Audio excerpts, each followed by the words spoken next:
Fabriquer de l'ATP, ce n'est pas ce qu'il y a de plus compliqué. L'organisme arrive d'ailleurs à en fabriquer de 3 façons différentes.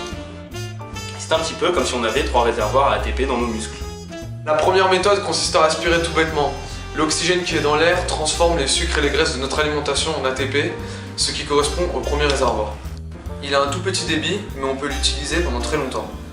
Par exemple, un homme qui marche puise son ATP dans celui-ci. La deuxième méthode consiste à transformer les glucides en ATP sans utiliser d'oxygène. C'est un réservoir beaucoup plus petit avec un débit beaucoup plus grand, celui-ci se vide donc beaucoup plus vite, mais il a en plus un gros défaut.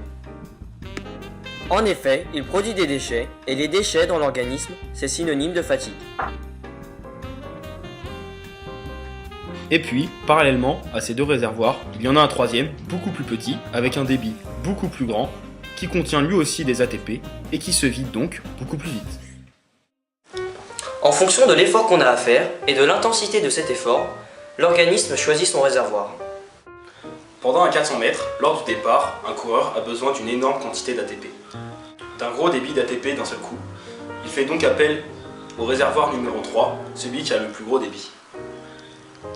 Seulement, ça ne dure qu'un temps car ce réservoir a une petite contenance. Au bout de quelques secondes, il est épuisé. La course continue, le coureur a toujours un effort à produire. Maintenant, il utilise le réservoir numéro 2, le débit est moyen. Seulement, le défaut avec ce réservoir est qu'il produit des déchets, et les déchets sont synonymes de fatigue.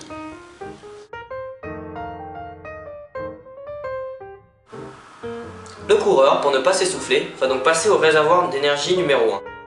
Il produit maintenant de l'ATP en respirant. L'oxygène de l'air transforme les lipides et les glucides de l'alimentation en ATP. Seul petit inconvénient, le débit de ce réservoir est très réduit.